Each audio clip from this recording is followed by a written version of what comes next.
hasn't been so long. How you doing? Good.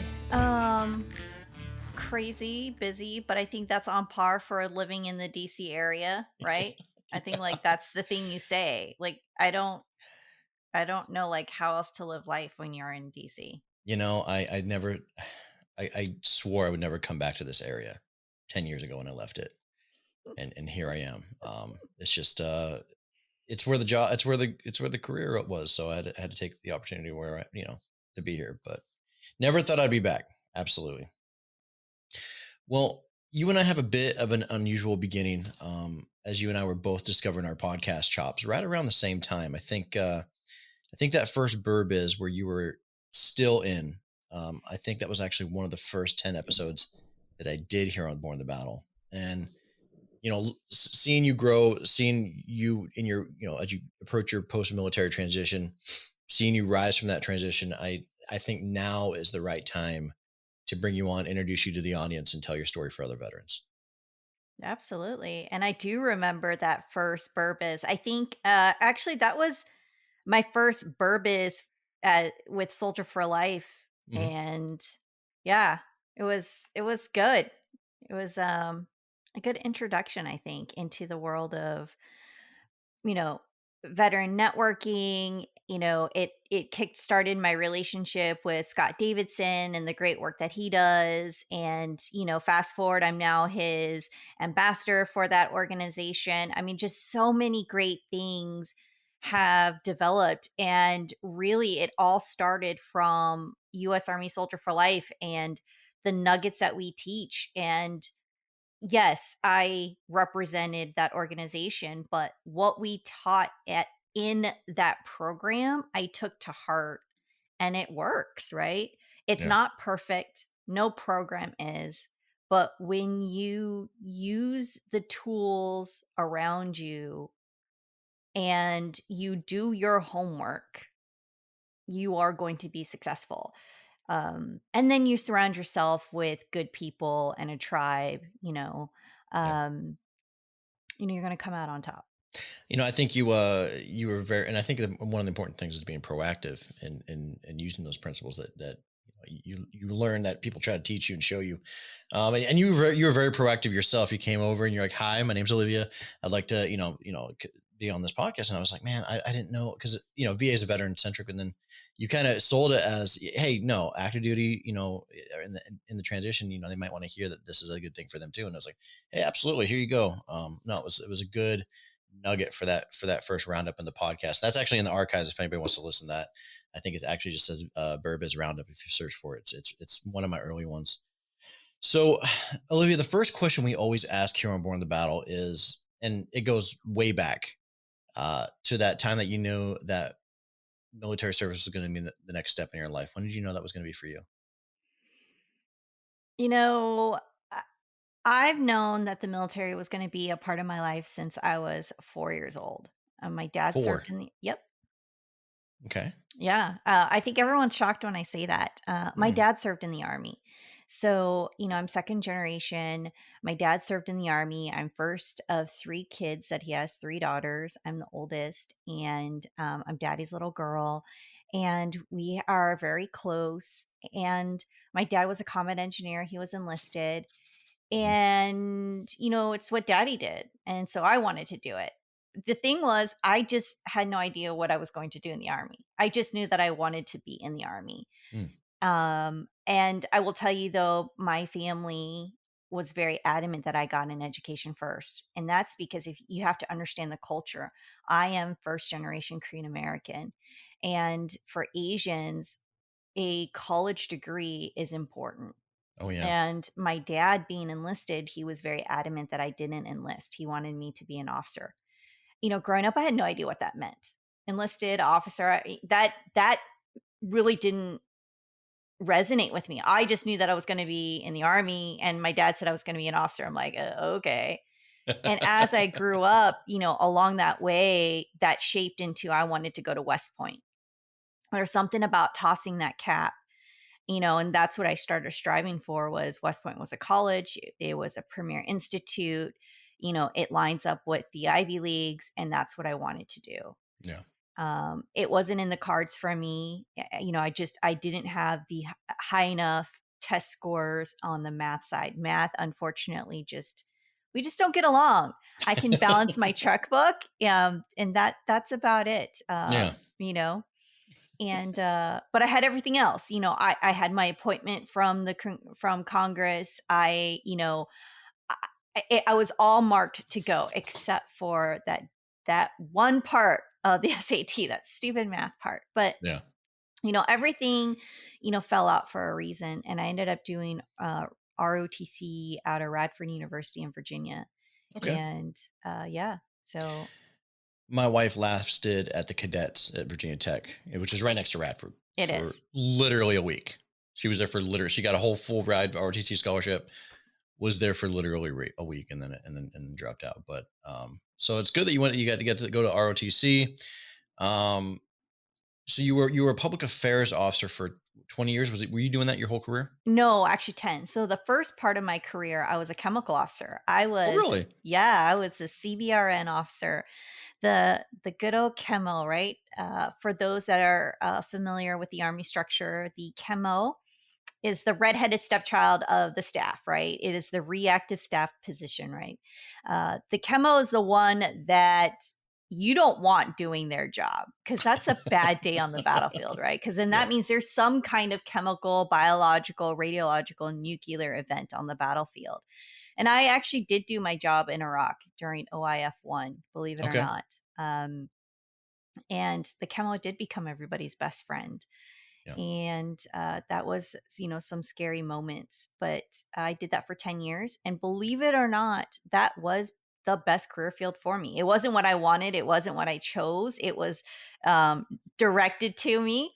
The Army gifted me that, if you could, if I I could say bestow this that. on you. Yeah.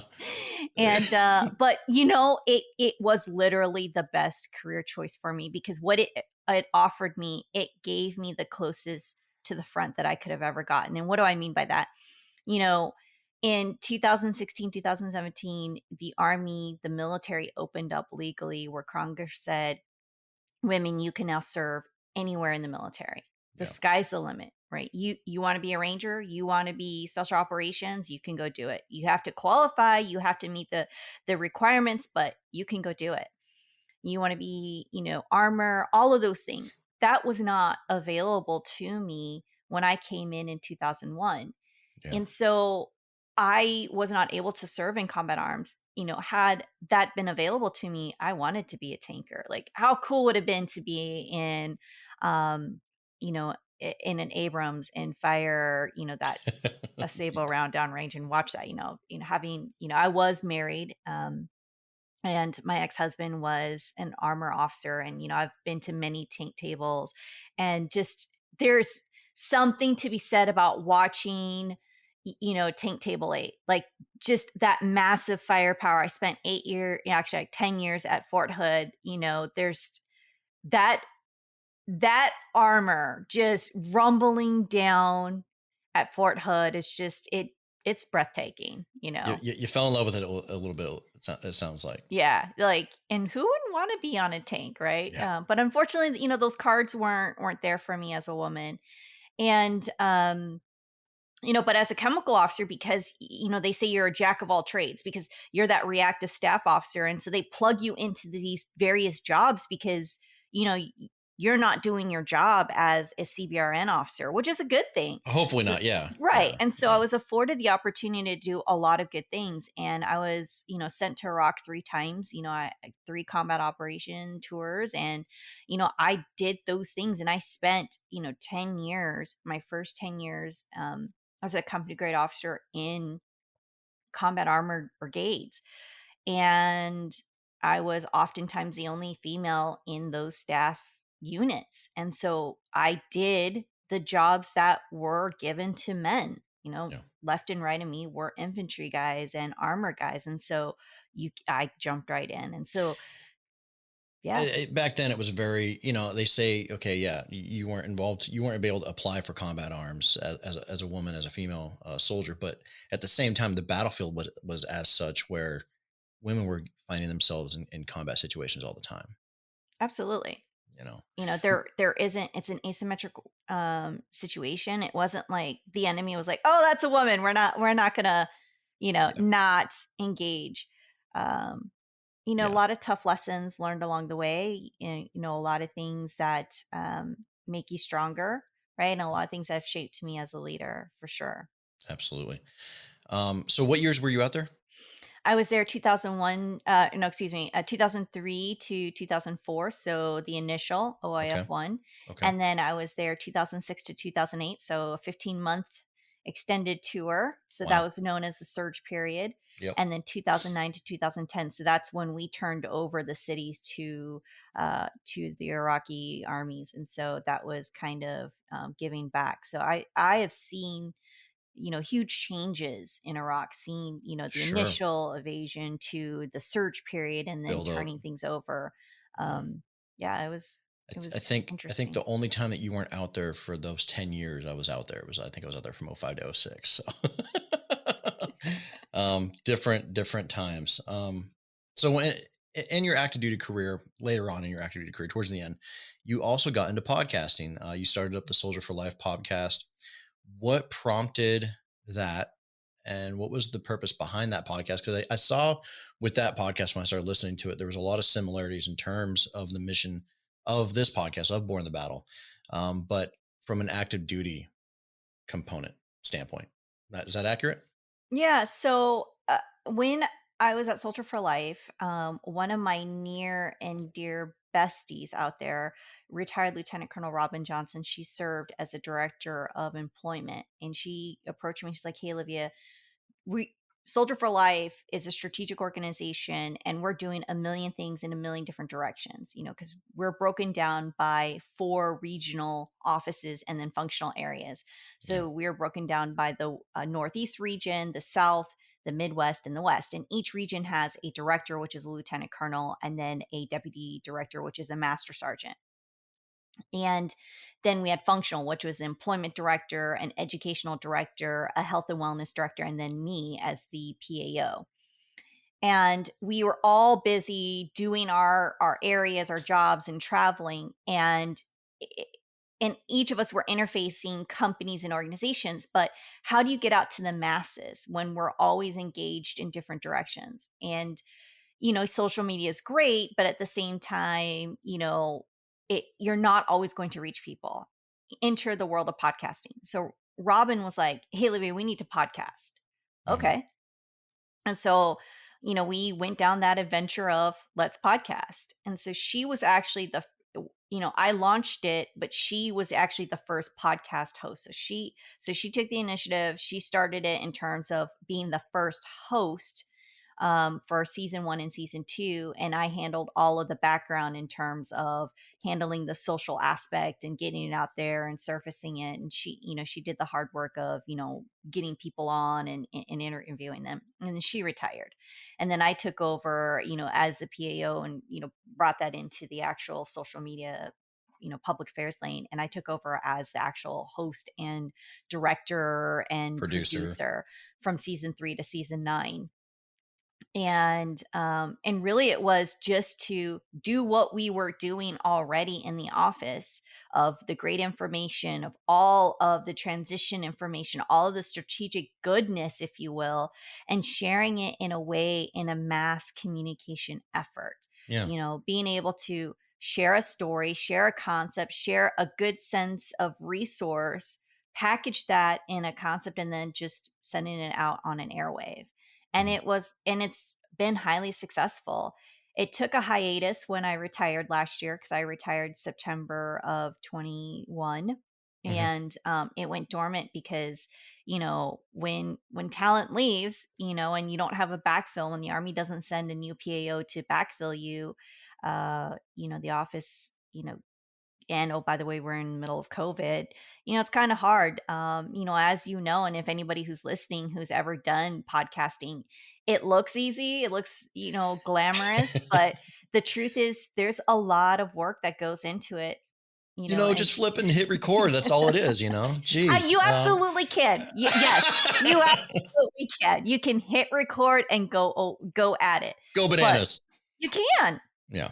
But the truth is, you want to create a quality product, and that's the hard part, is at after you're done recording, is what do you do with this data that you have? What do you do with Yeah. this raw data of, great, here you are, two people or two or three people talking to each other. What do you do with that? Because you've got Or to clean it up. yeah, or even one person. And yeah, not only make a quality product, you actually have to bring the product to the audience. I think the days, and I've said this many times on this podcast with other fellow podcasters, the days of the early days of podcasting with Joe, when it was just Joe Rogan and a handful of others, and they will come to you. Them days are over when it comes to podcasting.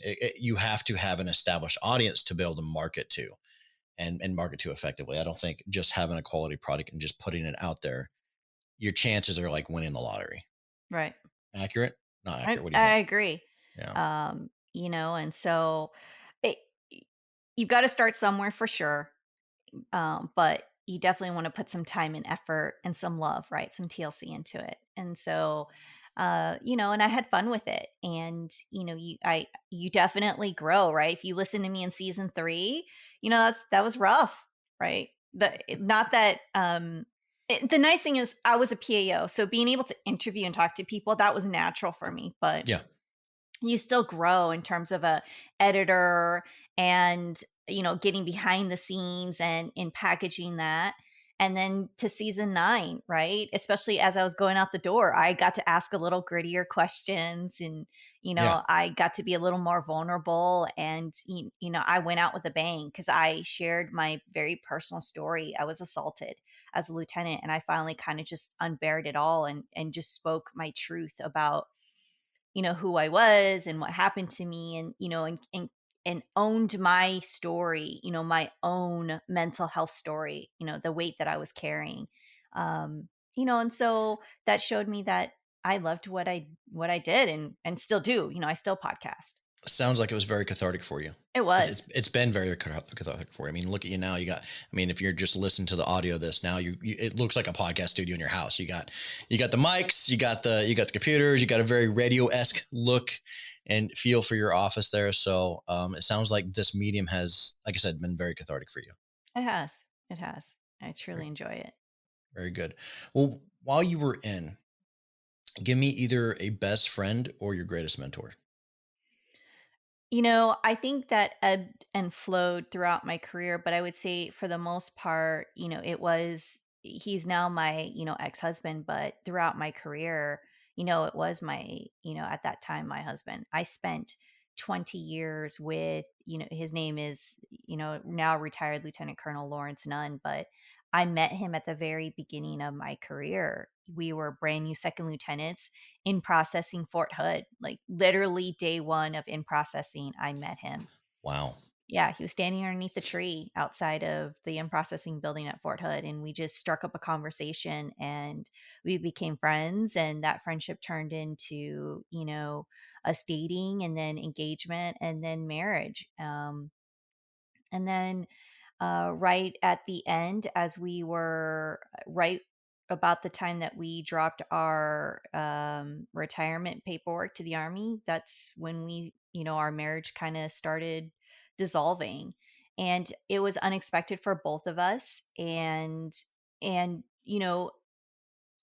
at the end of the day, nobody wins in a divorce, and we're amicable. We're still great friends. We have 2 beautiful children that we co-parent, and I know a lot of people like, you can't be friends, and I'm like, everyone's marriages are different and everyone's divorces are different, and for us, you know, I'm thankful that we were able to walk away and still be friends. I could still call him and we can actually have a conversation about our kids or talk about certain things. I could still go to him for help about certain topics because he was a armor officer, like I said, and then he transitioned to become a cyber warfare officer. And so, Okay. he's got certain skill sets that I can call him up and ask him for help.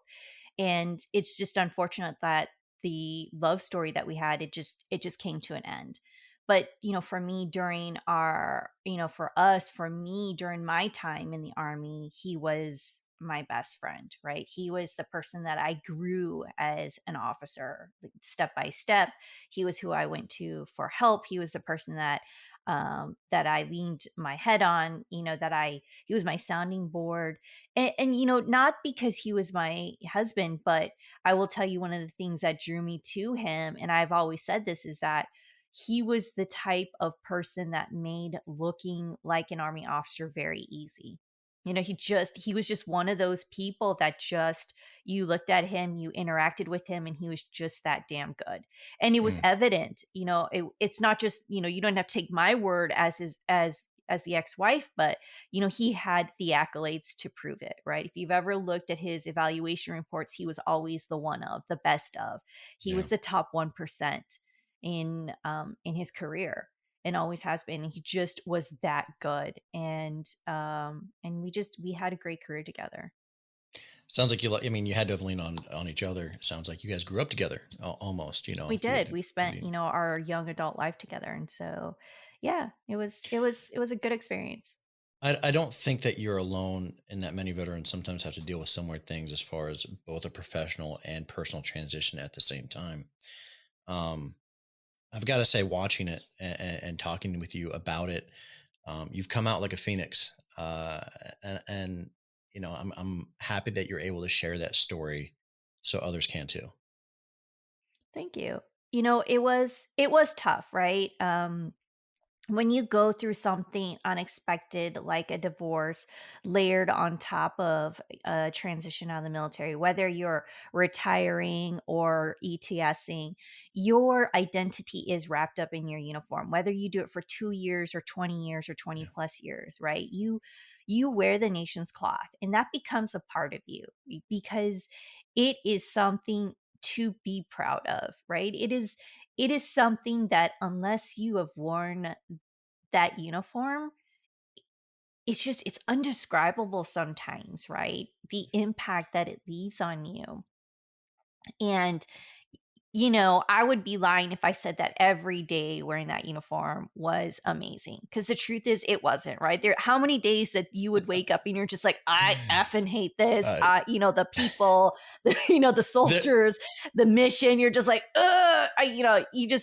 you could punch a I can remember wall. day. I can remember days. There were days towards the end there. I was in my truck just looking at the building, just Yeah, for like 10 minutes. Like,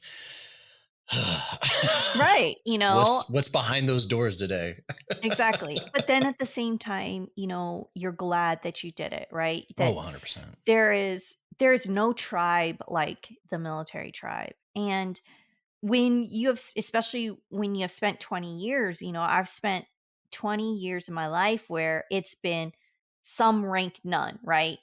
Hmm. Before that, before I was married, my maiden name was McNeilis. So it was, second lieutenant McNeilis, first lieutenant McNeilis. And then I became, none. So then it was captain none and major none, lieutenant colonel none. And, when that goes away, and when your rank of opens doors in a certain way, and then all of a sudden that rank isn't there anymore, that's a transition in itself. Yeah. um and people know you from that aspect, and then you layer that with life changes. And, oh, by the way, we all went through this thing called COVID on top Yeah. of that. And so I went through a very real circumstance in my life. And for me, and I know I've been very open for those that follow me on my social media, whether it's, my personal side on Instagram or my very business side on LinkedIn, is that I've been very truthful about my mental health story. Yeah. And for me, that was, I planned a suicide because it became too much, right? I didn't Um, catch that part on your social media at all. I didn't know that. Yeah, it was, for me. And I think it all just came crashing down from everything from my assault as a lieutenant that I buried. Your mind does a lot of things to protect itself. Yeah.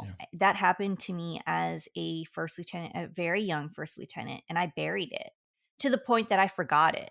For 10 years, I forgot it, right? I just forgot it, put it away, and then there are moments in my life that it would be triggered and I would remember it, and then I would put it away again because of the shame, the guilt. I wasn't sexually assaulted, I was physically assaulted. I shared that story. my NCO did that to me. And Just straight up hit you, or he wrenched my arm, my left arm behind my back, damn near almost broke it. It was very painful. He picked me up off the ground. He threw me to the truck, smashed my face. There was an investigation. I got botched a couple times. At the end of the day, we were two different brigades. His brigade officer was basically thought that I was conduct unbecoming of an officer because I broke down and emotionally and cried, like uncontrollably cried, and I felt like as an officer, you're an officer. Why? I was shocked as an officer that you were taking this NCO side of the story over mine. Like, yeah, where is the officer core to this? Um, and then to me, the other side was screw the officer core to the officer core. Where where where does this man have the right to lay his hand on a woman? yeah. That was the other thing that I couldn't quite get over. And, I think all of that and The whole all integrity of that situation. yes, all of Yeah, that. And I had a toxic leader situation, in my career as a field grade officer that I never quite dealt with. I think all of that, coupled with, my divorce, it just came all crashing down, right? And um And so it really shattered me. And so I had to deal with that. And dealing with that meant that I had to face what was going on. And here I am as a lieutenant colonel in the United States Army that worked for US Army Soldier for Life. And at my fingertips, how many organizations did I know by name yeah. that work in the realm of mental health? And yet, I couldn't find one organization that could help me. And it's not that they didn't want to help me. It was that there was not enough resources available. They were tapped out. Their Right. answer was, "Olivia, I'd love to help you, but I can't. The best that I might be able to help you might be 6 months, maybe a year." And to me, that's ridiculous. Yeah. I can't imagine that answer. And here I am. I don't know if I have 6 days. And here's the thing, you know, we know that the majority of the military force isn't lieutenant colonels. The majority of the military force is specialists and below. Yeah. And as a lieutenant colonel, I have a voice and I know how to use it. I may be 5'1", but I have a giant personality and an attitude to go with that. And I know that no is not going to be an answer. And I know how not to stop at no. Yeah. But the majority of our rank structure that is at that E4 and below don't necessarily know how to not stop at no. So glean a little bit from your story. How did you not stop? Yeah, obviously you were going through something serious. Didn't know if you had 6 days. Obviously planned out a suicide. How did you, I mean, these other nonprofits are like, no, 6 months, maybe probably even the VA. Where did you go? How did you get help? And where did you not say no? And where did it finally Because help? I had, friends, right? Friends that um checked on me, that loved me hard and just knew that something wasn't right. Yeah. And when I finally said I needed help, right? Because that's the hardest part of the journey is literally uttering the words, I needed help, right? The strongest tend to be the ones that hide the pain, right? We smile Yeah. the most and it looks like you have it all. Especially somebody like me who spends a lot of time on social media where, most of my posts seem like perfect, right? I get that a lot, right? And when people that knew me and my ex-husband, they're like, "Wow, your lives were perfect. You had it all." Yeah, but that doesn't mean that underneath the surface that we didn't have problems. Um Social media is very much a facade it is, and sometimes. I Can be. don't want to say that what I'm posting is fake, right? Because that's No, not true, it's just because maybe I the am a best parts. huge yes, exactly, because 'cause I'm a Yeah. huge advocate of authenticity, right? Yeah. That I want if you never met me and you only follow me on social media and then you meet me in person, I want you to feel as if how you think and know me on social media is how you meet me in person, like I'm one and the same person. Yeah. No one's going to introduce you with their valleys. They're going to show you the highlights first, you know? Exactly.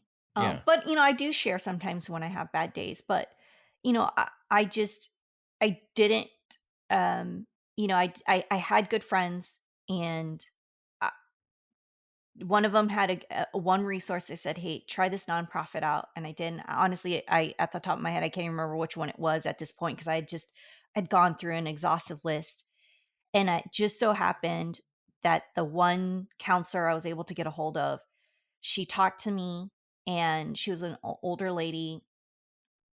She actually lives in the state of Virginia, and she, at one point in her career, used to work on an army installation and was familiar with the army structure on how mental health works, Oh wow. and knew how the healthcare system worked. And I was telling her my story and where I was at and what my mental health situation was. And she was like, "Stop." She's like, "You need to go right now to Fort Belvoir, and you need to drive to behavioral health and do a walk-in and do emergency case right now." And she's like, "Where do you live?" And I told her where I live. She's like, "How far is Fort Belvoir?" And I said, "So many miles, and it takes me these many minutes." She Yeah. says, "Okay, I expect a phone call from you in these many minutes, and you better be telling me that you're standing in line." Because Wow. she knew how the system worked. She's like, "I can't help you because I'm no longer in that system, but I know what that system is. And I want you to tell me that you are at Fort Belvoir Behavioral Health." And so I did that. And I got to behavioral health, and I said, "I'm standing in line talking to my therapist right now. She told me to tell you these things, you know." And so I did a walk in, because I was still active duty at the time, That's why you're emergency. still in. I was still in at the time, um, as emergency, active duty, behavioral health. Uh, I have suicide ideation, and I need to talk to somebody. Yeah. And they're like, "Okay." Um, and I got seen right there that day. And that started my treatment. And that day they debated on, should what was my treatment process going to be? Did I need to get checked in, or, can I be, weekly or biweekly? All of that was discussed that day. And for me, that was that first step. Yeah. And that was where my healing process started. For me, it ended up being a good story because I was active duty. But here's the thing, that doesn't always work when majority of us are no longer active duty, right? Yeah. We're veterans. So what's out there for veterans? What's out there for our caregivers? What's out there for our family members? And the answer is, what I found out, not enough. Not enough. Not enough.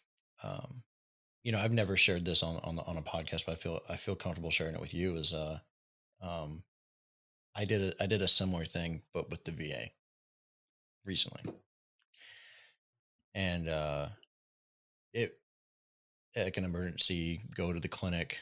My wife drove me, and it actually same thing. They were came up with a treatment plan right there. So it's there, but I still asked for specific treatment options that still haven't formulated yet. That's where I get frustrated the whole 6 months. And I'm just lucky to be in a position where I can go find that in the private community and just take care of that myself. But no, there. So I can sympathize. They're in the VA system. There is a way to get their help right then. Emergency. Hey, there's a counselor here. Come up with a treatment plan. But I also sympathize with the fact that there isn't enough in the community as far as if you want a specific treatment request. And I don't think that is just with the veteran community. I think it's just with mental health support in general within the American populace. I think if you want this type of provider, there's simply just not enough in America, period. You know. Absolutely. Um, wow. Yeah, Yeah. I didn't is that around the time that you called me? I think so. There's Yeah. just so much that was going on, right? There's just so many things that were happening.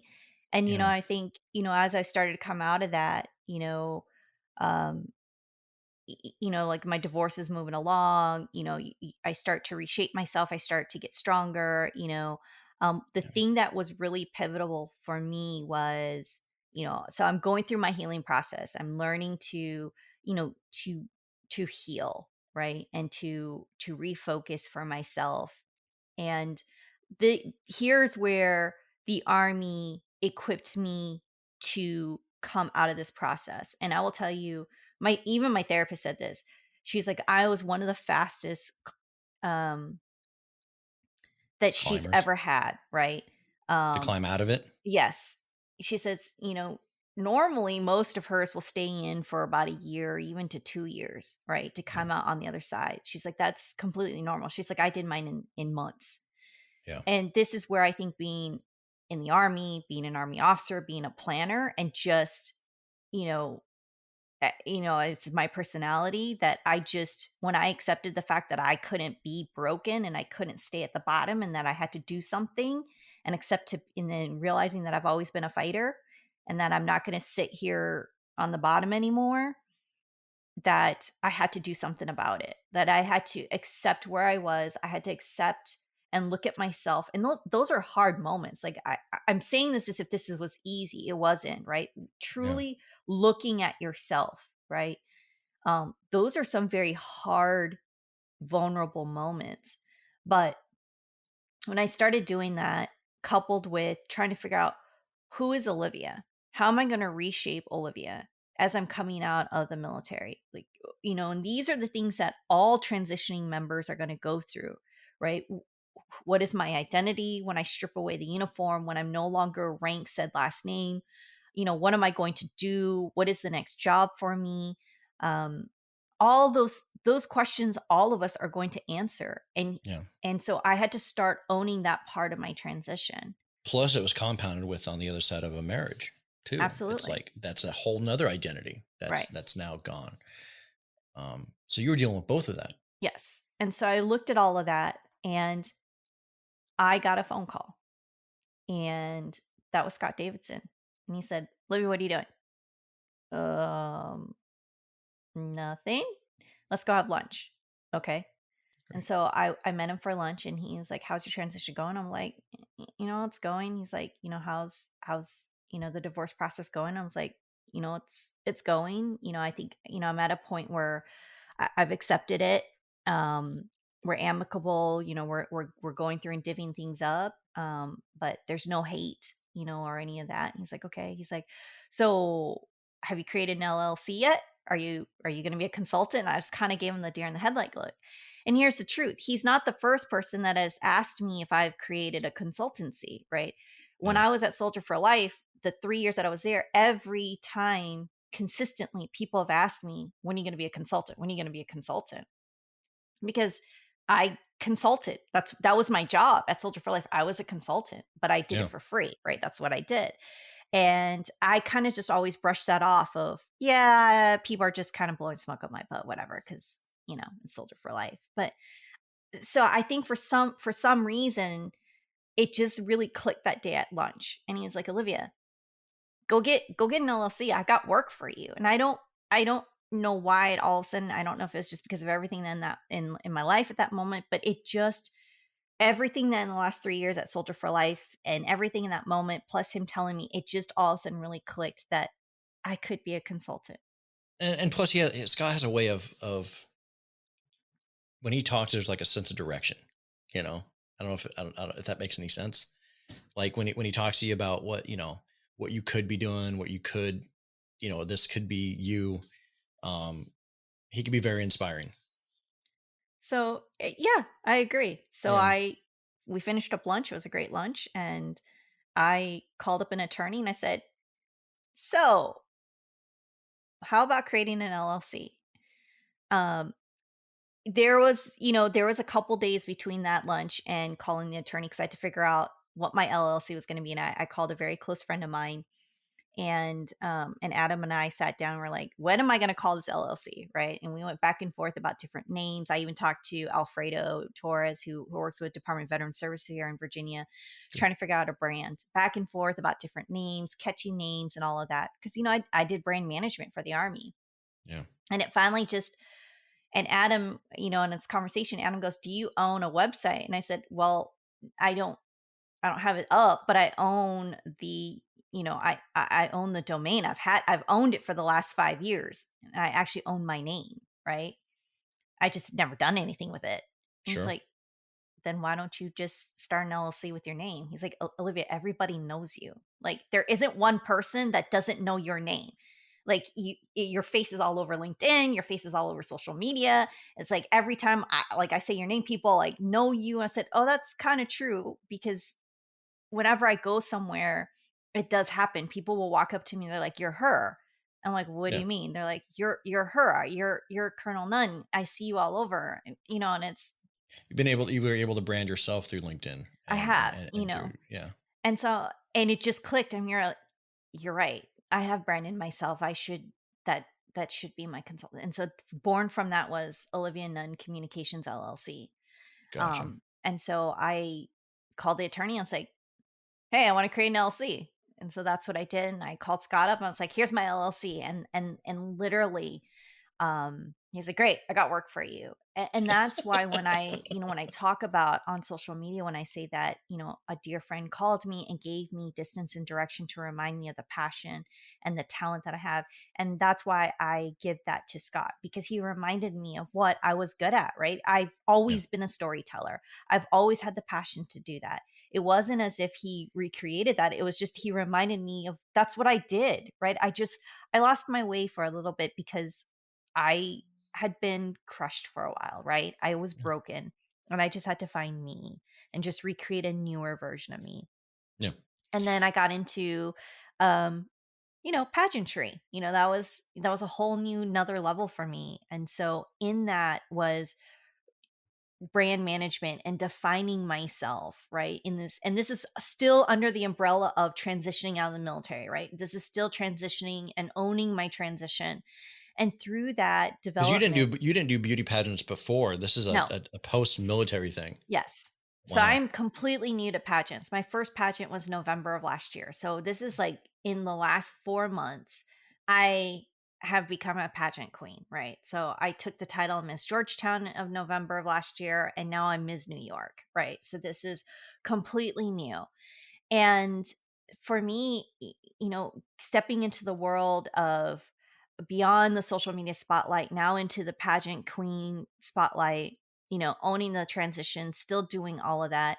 Oh, by the way, I'm an executive director to a nonprofit, right? I'm an ambassador to Scott's nonprofit. I work with the WIMSA, which is, the Women's Memorial here in Yeah. Arlington. I do a lot of work with them. um, you know, there there's so much that I have my fingers in all the time that I just love being able to have the conversation when it comes to the military community. Doing all these things now, post-military, and that's why I said that you've done so well since and so quickly since you got out, and that's the reason I wanted to have you on. Um, what would you say would be the principles of that guide you in this post-military journey, and what you've done, like I said, entrepreneurship, pageantry, all this consulting, all this stuff.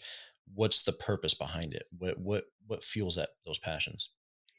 So, being a communicator, you have to develop a platform and to drive a singular point. And for that, if you're following me on social media, I drive that point under a slogan, a hashtag, and I say, I am the storm.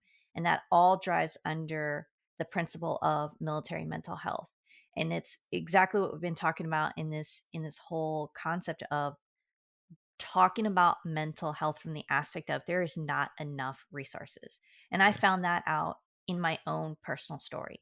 There's not enough. There's not enough resources for the active duty. There's not enough resources for the veteran. There's not enough for our families. Civilians, yeah. There's not enough. And to me, saying to a military family member or to a service member that I would love to help you, but I can't, that that's unacceptable. And so I know that I have the attitude and the ability to say no is unacceptable. And therefore, I want to be able to use the notoriety that I have, the voice that I have, the talent that I have to bring to light this topic. Not just saying that, yes, we know that military mental health is a topic of conversation, but specifically that one, it is okay not being okay. first and foremost. Two, that our senior leaders from all ranks, from the four-star general all the way down, our soldiers need to see that when our leaders are taking time out to address their own mental health and taking time out to work on that, and it doesn't, you know, destroy their career, that Yeah. our soldiers are going to start taking care of their mental health. And then also at the same time, that we are changing the narrative on that conversation, that it's not a detriment. And then also at the same time, leaders are looking at mental health from a positive perspective. How do you work in the confines of that? Of how do we work with our team, right? I had a conversation. So I have a new partner, and he came from the special operations community. And in that community, right, they are so tied into each other about how they lean heavily on each other, right? It's so Yeah. important that you give into team. Yes, we do that in the military as a whole, right? We are part of the collective, but they are very, very tied into that team concept, more so than I think in a conventional perspective. And so, there's a lot of fear on a mental perspective from there. But how do you work as a senior leader when you talk about mental health? Okay, how do you work in terms of, all right, you take a little bit of time out, but you come back in? Like, how do you do that rotation? It's the same concept of how do you work the rotation when you have a female on your team that's going to give birth, right? How do you Yeah. work that time out when they go on maternity leave and parental leave? It's that same thing. Instead of looking at it as a nuance, or seeing that this is, oh, I got to deal with it. It's like, instead of saying, oh, I got to deal with it, it's like, I get to deal with it. This is something that I can do something for my soldier, and I get to take care of them. Because when you allow them to take care of their mental health, they're going to come back a stronger fighter, somebody Oh, better, right? they'll break down walls for you. Exactly. They'll Right. blow through. If you tell them they'll go through that building, they'll go through that building. Exactly. If those Marines, those soldiers, they understand that their leaders got their back, game over. Because we know that your mind is the most important tool of your body, right? Your Yeah. mind controls everything. So we have to take care of your mind, and we have to make sure that your mind is right. And then also at the same time, how do we advocate for change? Well, advocacy comes from two parts, right? Talk, and then now we got to back that talk. And we back that talk by creating policy change, and that policy change comes through, funding. And so that work comes from an organization that I get to podcast for, which is MOA, Military Officers Association of America, who does a lot of great work of actually fighting fights on the Hill, at Capitol Hill, and making change for our military community.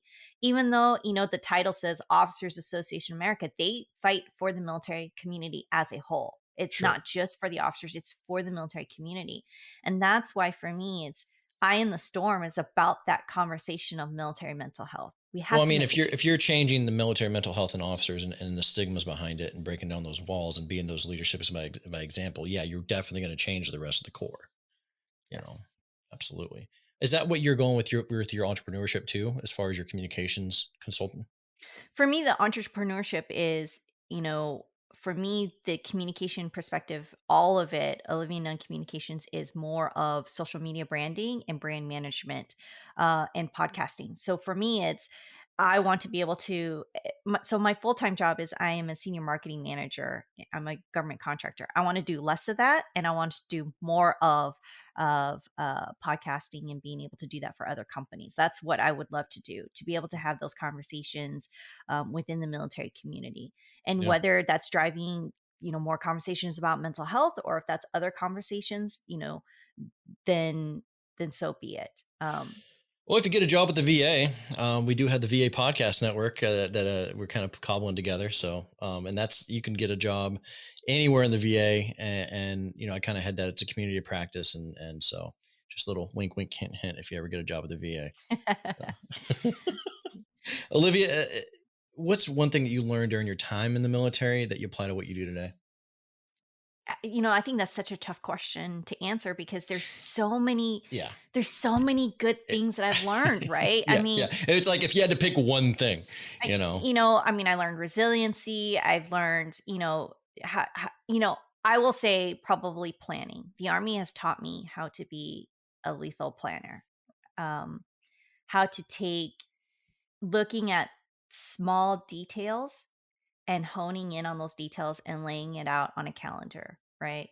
Yeah. Um, I it helps me in everything. I look at the long range calendar and go, "Well, this is the summer. What are we doing this summer?" And I have to look at where are the kids going for summer camp, and that helps balance out the schedule between my ex husband and I because my kids are a week with me and a week with him. It helps me balance out as an entrepreneur when I need to travel because I'm doing stuff with Scott and I'm doing stuff for myself and I get asked to be a guest speaker and it looks like Las Vegas is the city this year. I've got so many speaking gigs coming up to Las Vegas throughout the year, but That's great. so I've got to balance that out. Oh, by the way, being a pageant queen, I've been asked to come to different events. In fact, I have an event later on in April about stop human trafficking that I'll be attending. So, Good. you know, while planning, it was all about planning missions, right? Going, find, fix, and destroy the bad guy. That's where that planning came from. But that singular thing of how to be a detailed planner has absolutely helped me in every aspect of my life. And then from a social media perspective, right? It helps me plan out what is my next post? What am I going to look at? What is the next thing that I'm going to do? Yeah. Um, so yeah, planning. Very good. Very good. Olivia, we've spent roughly close to an hour. Is there anything that I've missed or haven't asked that you think is important to share to this particular audience that are going to be listening to this episode? I would say the most important part is transition, right? You have to own your transition I'm going to revert back to my previous hat, which was when I was Lieutenant Colonel Nunn at US Army Soldier for Life. Minus my own personal part. And the part that I didn't share is that when you listen to the structure of owning your journey, right? We preached at Soldier for Life 24 months before you exit the military you need to start your process, Yeah. right? And hopefully you start that process long before you start networking. We talked a lot about some networking events that you and I started, right? That we went to Burbis, how many years ago, and here we are, years later having this conversation. Exactly. And when you do those things, it will bring to fruition so many great things. And here's why I say this. When you do those steps the right way, yes, you have to put in the work. So many great things come from that, right?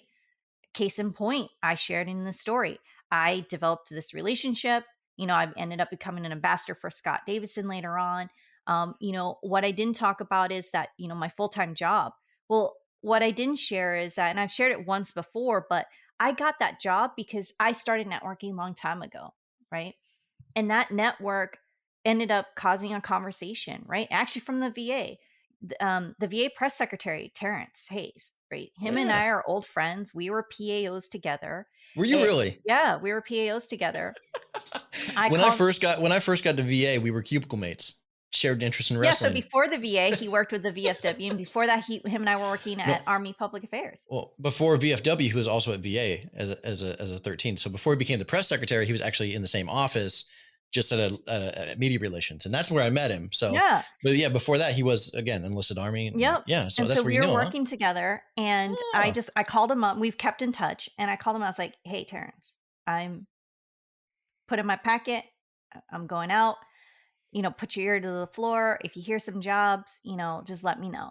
He's like, "Yeah, cool, cool. I'll let you know." He calls me up a week later and he's like, "Hey, Olivia, you remember Justin Platt?" I was like, "Yeah, the old Sec Army's PAO that we all worked together." He's like, "Yeah, he works for a company. He just called me the other day and said his company has an opening and I think you'd be perfect for it." He's like, "Do you got his number?" I was like, "Actually, I do." He's like, "Call him up." I hung up the phone. I called Justin. "Yo, Justin, I just got off the phone with Terrence. Terrence told me to call you. You got a job." He's like, "You want to hear about it?" Sure. I really didn't want to, but in my head, I was like, this is a throwaway opportunity, never turn down an opportunity. absolutely.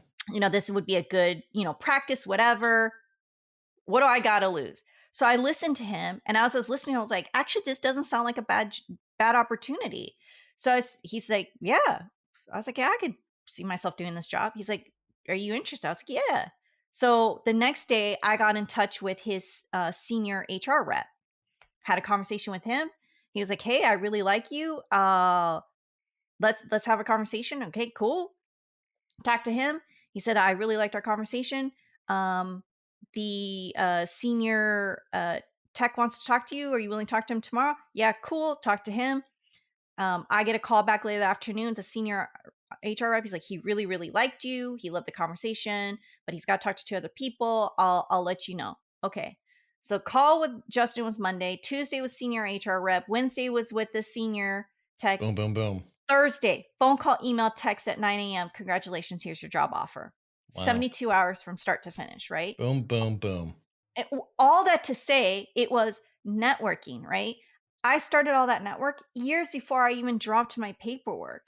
And that's what I'm driving at is that never turn down an opportunity because you never know what that door is going to lead later on, right? And never turn down the chance just to say, I'm going to try this. And I took that opportunity. That was February. That Yeah. was February of 21. I took a job opportunity. I didn't retire until September,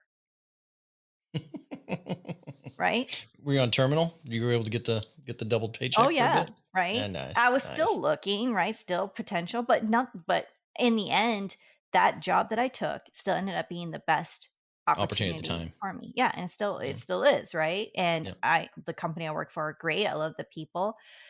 That's what I'm driving at is that all of the principles that Soldier for Life talked about. It's not perfect, right? But the principles that we talked about are there. You just have to own your journey and you've got to put the work behind it and start early, right? Start early and trust me, it's going to work.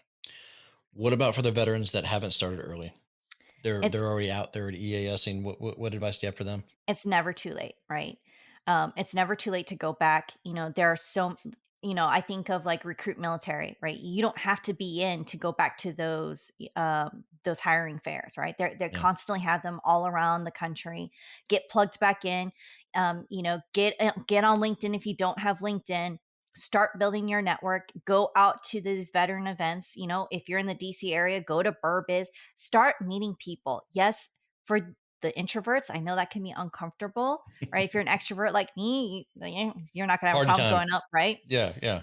But get out there and meet people and just say, hello, this is what I'm trying to do, and if you are short in one area, take a class, use your veteran resources to the full advantage, right? There's so many resources the VA offers, right? If you Yeah. need to do a credentialing skill, there's so many things that are out there that you could brush up on, add to your resume, that the sky is the limit. You just, you know, I can only think of, what the army would say. You just kind of just have to get your ass in line, and just put some work to it. Get out there, yeah, and especially for the introverts, it's like the only way to get to be a better speaker, to be better in those settings, is to practice. You Got to do. get out there. Got to get out there. Absolutely. Well, Olivia, thank you so much for your time. It's been great catching up with you. No, thank you. And we are out. Have a good one. Thanks so much. We gotta get 'em one way or the other. Machine gunner, firefight, bullets fly, day and night rain. Simplify, do or die, another campaign. My desk is a rock where the drug lords cut up millions. My pen is a 7.62 round that'll cut 'em down in an instant. Point, click, pull the trigger to the tune of falling brass. Full benefits and a purple heart and a Russian-made bullet in my bag. Raining down lead, punching that clock.